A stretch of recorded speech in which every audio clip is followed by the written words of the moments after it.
Hello student, welcome back to my YouTube channel. आज हम आपकी वर्कशीट करने वाले हैं, वर्कशीट नंबर 71 और आपकी सोशल साइंस की वर्कशीट है ये 29 तारीख की, क्लास 10th के लिए।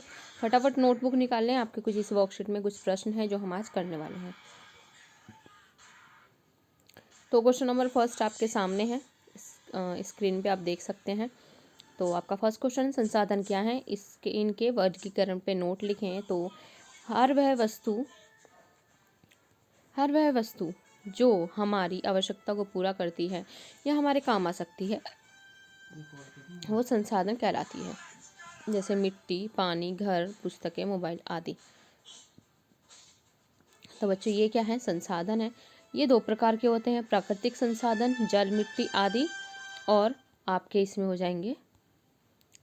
खास तौर पे संसाधन दो प्रकार के होते हैं जो मेनली होते हैं, प्राकृतिक संसाधन, मानव निर्मित संसाधन। प्राकृतिक संसाधन वो होते हैं जल, मिट्टी, और मानव निर्मित संसाधन वो होते हैं जैसे सड़कें, भवनें, जो भी मानव ने बनाई हैं वो चीज़ें। जो भी चीज़ें इंसान ने बनाई है सारी मानव निर्मित है। आपका फ़ोन, आपकी नोटबुक, आपकी पेंसिल। उत्पत्ति के आधार पे दो प्रकार के होते हैं, जिनकी उत्पत्ति किस प्रकार, जैव होते हैं, जैव जिनके अंदर जान है, जैसे पेड़ पौधे, जीव जंतु। अजैव वो होते हैं जो जीवित नहीं है, जिनके में जान नहीं है, ये बढ़ते नहीं है, जैसे खनिज, भवन, गाड़ी आदि। ओके, इसके बाद अगला क्वेश्चन है, इसके बाद है संसाधन के आधार पे नवीकरणीय के नवीकरण के आधार पे संसाधन, नवीकरणीय संसाधन जैसे मिट्टी, पेड़ पौधे, सौर ऊर्जा आदि। अनवीकरणीय संसाधन कोयला, पेट्रोलियम, खनिज आदि, ये सब। इसके बाद आपका है नवीकरणीय, आपको क्लियर होगा, नवीकरणीय और अनवीकरणीय। नवीकरणीय वही होते हैं जिनमें बहुत कम टाइम लगता है, इसके बनने में इतना टाइम नहीं होता, अगर हम इसका यूज़ करेंगे तो ख़त्म भी नहीं होते इतनी जल्दी। लेकिन अनवीकरणीय होता है यानी कि इनके बनने में बहुत टाइम लगता है और ये ख़त्म हो सकते हैं, क्योंकि इनके जो ये बनते हैं, इनके बनने में हजारों करोड़ों साल लग जाते हैं। जैसे कोयला आपके पेड़ पौधों से बनता है, जो भी पेड़ पौधे दब जाते हैं उनसे। पेट्रोल ये बनता है जो भी आपके जलीय जीव होते हैं, जो समुद्रों के नीचे डिपॉजिट हो जाते हैं, उसके बाद आपका पेट्रोल वगैरह उससे बनता है। क्लियर होगा। इसके बाद आपका अगला क्वेश्चन है, इसमें मृदा निर्माण में कौन कौन से कारक उत्तरदायी हैं, स्पष्ट कीजिए। हमें वो बताना है कि वो कारक बताने हैं जो मृदा के निर्माण में उत्तरदायी हैं। तो आप अब प्रश्नों को भी काफ़ी ध्यान से पढ़ें, तब उसका उत्तर दें, क्योंकि आपको प्रश्न समझ में आना बहुत ज़रूरी है, तभी आप उसका उत्तर सही से दे पाएंगे। पहला है मूल चट्टान। मिट्टी का रंग, बनावट तथा उपजाऊ क्षमता आदि मूल चट्टानों पर निर्भर करती है। जैसे उच्चावच, देखो मूल चट्टान पहला कारक है। दूसरा, उच्चावत पर्वतीय भागों में ढाल के कारण अपरदन अधिक होता है, जबकि मैदानी भागों में निम्न ढाल के कारण जमाव पर मृदा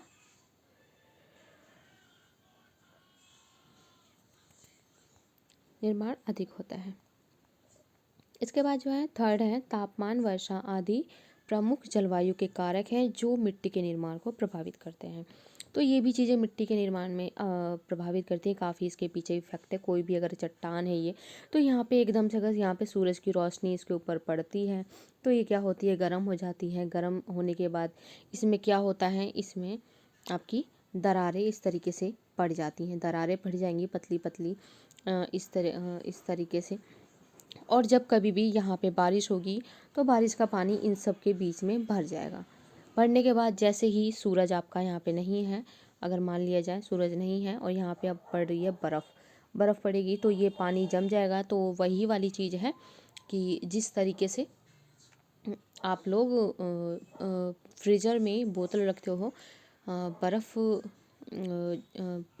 फ्रीजर, किसी भी बोतल में पानी भर के अगर आप उसे फ्रीज़र में रख देते हो तो क्या होता है, 1-2 दिन बाद देखोगे तो वो बोतल जो भी आपने पानी भरा है वो एक्सटेंड हो जाती है, यानी कि उसका साइज़ आपका बोतल का बड़ा हो जाता है, यानी कि बर्फ़ फैलती है।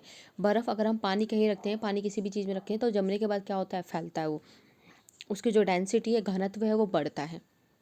इसी वजह से इसके साथ भी सेम कंडीशन होती है, ये फैल के ज़्यादा बड़ी होती है, तो इसके आसपास की जो भी चट्टानें हैं वो उसमें और दरारें पड़ने लगती हैं, क्योंकि मान लीजिए यहाँ पे जो पानी था वो पानी इतने लेवल पे आया, लेकिन जमने के बाद वो इतना एरिया घेर रहा है, तो कहीं ना कहीं ये चट्टानों को नुकसान पहुँचा रहा है।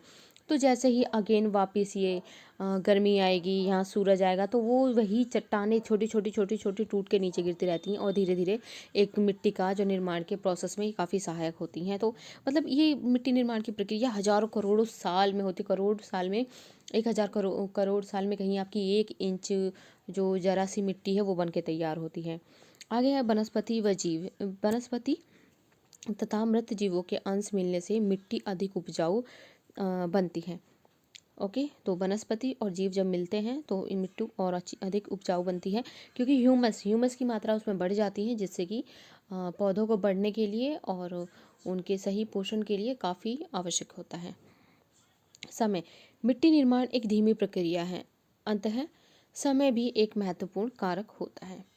ओके, उसके बाद है उन पर्यावरणीय समस्याओं का वर्णन कीजिए जो संसाधनों के अति उपयोग से सामने आ सकती है, यानी कि अति उपयोग से सामने आती हैं।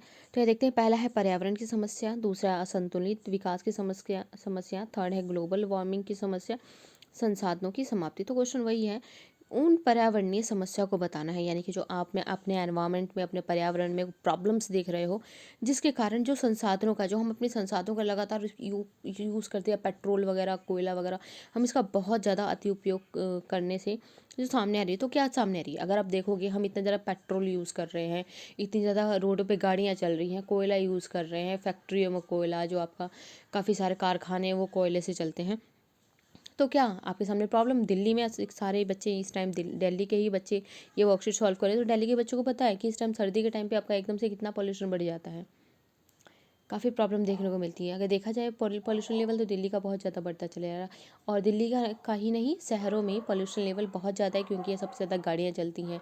तो उसमें हम संसाधन का, कौन सा संसाधन का सबसे ज़्यादा यूज़ कर रहे हैं, तो पेट्रोल का यूज़ कर रहे हैं। काफ़ी सारी फैक्ट्रियाँ वगैरह हैं, वहाँ पे कोयला का यूज़ होता है। तो इसी प्रकार से पर्यावरण प्रदूषण की समस्या, असंतुलित विकास की समस्या, और ग्लोबल वार्मिंग आ रही है, संसाधनों की समाप्ति भी हो रही है, मृदा का अवनयन भी हो रहा है।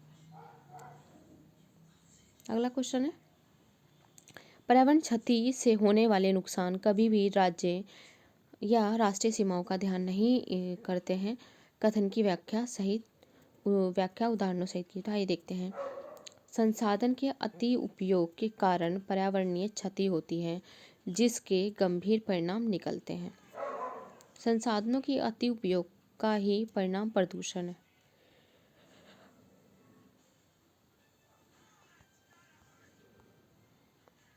किसी राज्य या राष्ट्रीय सीमाओं को ध्यान नहीं करते हैं, तो इसमें वही है कि जैसे भी अगर हम मान लें हमारे यहाँ पे दिल्ली में पोल्यूशन है, तो दिल्ली के आसपास के जो भी एरिया होंगे, उसके आस, मान लीजिए अब तो क्या दिल्ली है ये, इसके आसपास के जो भी एरिया होंगे ये इससे इफ़ेक्ट होंगे, इसके आसपास के फिर जो सर्कल है वो भी इससे थोड़े बहुत इफेक्ट होंगे।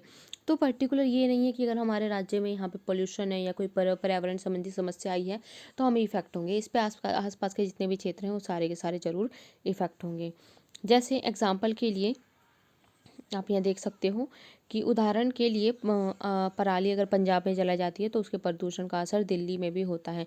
अगर दिल्ली में प्रदूषण होता है तो आसपास के राज्य प्रभावित होते हैं। ठीक उसी प्रकार बांग्लादेश में होने वाला प्रदूषण भी हमें प्रभावित करेगा।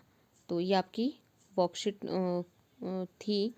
इसके बाद हम देखते हैं, भू संरक्षण की समस्या को हल करने के उपाय बताइए। तो भू संरक्षण को, भूमि को बचाने के लिए, भूमि को सेव करने के लिए, जो उसका क्षरण हो रहा है उसको बचाने के लिए हमें कुछ उपाय बताने हैं। तो देखते हैं, सबसे पहले वृक्षारोपण। हमें बच्चों ज़्यादा से ज़्यादा वृक्ष लगाने चाहिए। वृक्ष क्या होता है, जैसे कोई भी मिट्टी है तो उसकी जड़ें जो हैं, कोई भी वृक्ष है उसकी जड़ें उसकी मिट्टी तक जाती हैं। तो इससे क्या होता है, अगर एकदम से बहुत ज़्यादा यहाँ पे आपकी बारिश वगैरह हो जाए, एकदम से बारिश, बहुत ज़्यादा बारिश होती है, तो पानी जो यहाँ से बह के जाएगा आपका, तो ये अपने साथ मिट्टी को नहीं बहा कर लेके जा पाएगा, क्योंकि जो जड़ें होती हैं मिट्टी को जकड़ी हुई होती हैं।